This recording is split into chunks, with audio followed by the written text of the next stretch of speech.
All right, guys, we're going to keep reading. We're on Hebrews 4, and we're going to read the new NIV version because I think that's going to be better to understand than us reading. We're going through the one that we have to explain and all that. Hebrews 4, New International Version. Let me see where I'm at. I'm on the Bible Gateway. It says, therefore, since the promise of entering his rest still stands, let us be careful that none of you be found to have fallen short of it. For we also have had the good news proclaimed to us, just as they did. But the message they heard was of no value to them, because they did not share the faith of those who obeyed. And the faith of those who obey is people that honor God through believing Him, uh, through faith that He will do what He said. His word is His word. Now we who have believed enter that rest, just as God has said. So I declare on oath in my anger, they shall never enter my rest. And yet His works have been finished since the creation of the world. For somewhere, he has spoken about the seventh day in these words. On the seventh day, God rested from all his works. And again, in the passage above, he says, they shall never enter my rest. Therefore, since it still remains for some to enter that rest, and since those who formerly had the good news proclaimed to them did not go in because of their disobedience, God again set a certain day, calling it today. This he did when a long time later he spoke through David, as in the passage already quoted. Today, if you hear his voice, do not harden your hearts. For if Joshua had given them rest, God would not have spoken later about another day. There remains then a Sabbath rest for the people of God. For anyone who enters God's rest also rests from their works, just as God did from his. Let us therefore make every effort to enter that rest, so that no one will perish by following their examples of disobedience. For the word of God is alive and active, sharper than any double-edged sword. It penetrates even to dividing soul and spirit, joints and marrow. It judges the thoughts and attitudes of the heart. Nothing in all creation is hidden from God's sight. Everything is uncovered and laid bare before the eyes of Him to whom we must give account. And the next one is Jesus, the great high priest.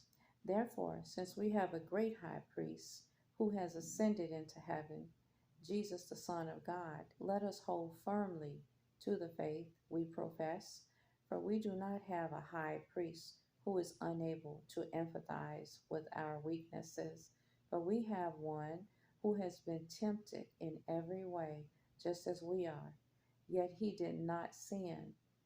Let us then approach God's throne of grace with confidence so that we may receive mercy and find grace to help us in our time of need. That's the reading of Hebrews 4.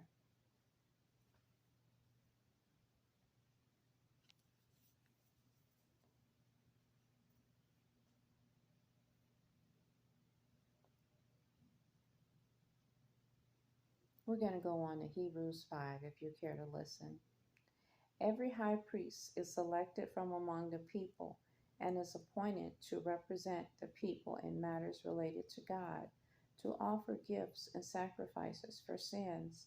He is able to deal gently with those who are ignorant and are going astray, since he himself is subject to weakness.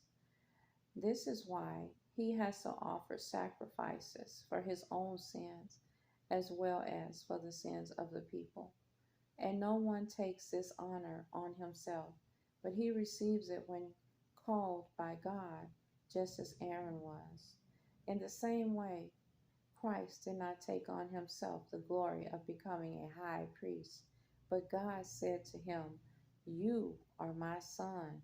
Today I have become your father. And he says in another place, you are a priest forever in the order of Melchizedek. During the days of Jesus' life on earth, he offered up prayers and petitions with fervent cries and tears to the one who could save him from death, and he was heard because of his reverent submission. Son though he was, he learned obedience from what he suffered, and once made perfect, he became the source of eternal salvation for all who obey him, and was designated by God to be high priest in the order of Melchizedek. Warning against falling away. We have much to say about this, but it is hard to make it clear to you because you no longer try to understand. In fact, though by this time you ought to be teachers, you need someone to teach you the elementary truths of God's Word all over again. You need milk, not solid food. Anyone who lives on milk, being still an infant, is not acquainted with the teaching about righteousness.